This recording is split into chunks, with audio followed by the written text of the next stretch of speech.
Vamos a calcular la frecuencia de resonancia de un circuito LC. Aquí tenemos las fórmulas, la frecuencia de resonancia, y luego tenemos dos fórmulas para calcular la inductancia de una bobina. Dos métodos de cálculo teórico. Estos serían los resultados. Para esta bobina en concreto, que tiene 170 milímetros, 3 espiras y 10 milímetros de anchura de la bobina, tenemos estos dos cálculos de inductancia. Yo lo que hago es hacer la media y luego introducimos la capacidad, 600 nanofaradios, y nos da una frecuencia de resonancia de 119 kilohercios. Este es el cálculo teórico. Ahora vamos a hacerlo de forma práctica y más exacta. Con ayuda del generador de funciones, ponemos el generador de funciones en paralelo al tanque y el osciloscopio también.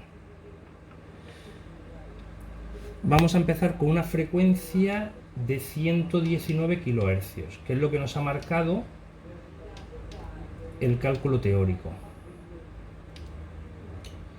Aquí vemos la señal. Ahora vamos a mover la frecuencia un poquito hacia arriba y hacia abajo.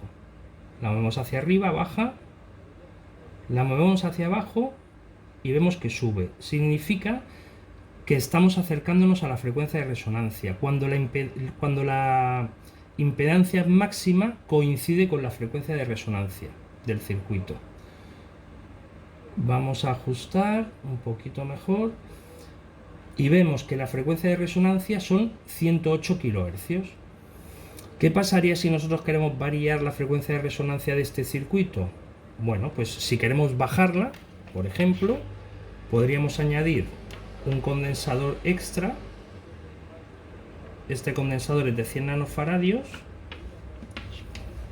Vemos como el LED se ha apagado un poco, significa que hemos perdido la resonancia, y ahora vamos a ver cuál es la nueva frecuencia de resonancia. Otra vez vemos que la señal sube y baja. Pues la frecuencia de resonancia estaría por aquí, en 104 kilohercios. Deciros otra cosa, y es que estas fórmulas funcionan muy bien cuando son bobinas de este tipo, que son solenoides. Cuando son otro tipo de bobinas, es mejor hacerlo de forma práctica con el osciloscopio y el generador de funciones.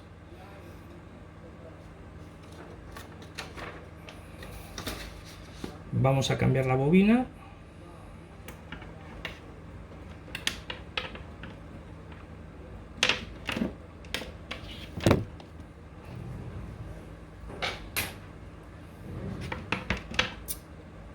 Y vamos a poner esta bobina, que sería más para inducción, y vamos a hacer el mismo procedimiento. Vamos a poner aquí el generador de funciones y aquí vamos a poner el osciloscopio. Activamos el generador de funciones y ahora vamos a hacer un barrido de frecuencia para ver dónde está el máximo. Vale, vemos que está por aquí cerquita.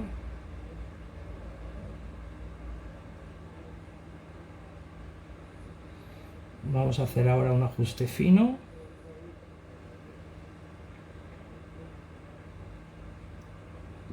Bien, pues aquí tenemos la frecuencia de resonancia del circuito, que serían 399 kilohercios. Súper importante hacerlo de forma práctica, porque este método nos va a dar mucha más exactitud con un cálculo teórico.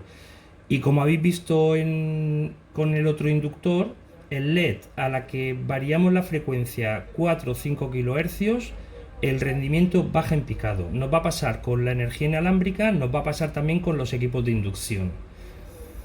Y bueno, hasta aquí sería todo.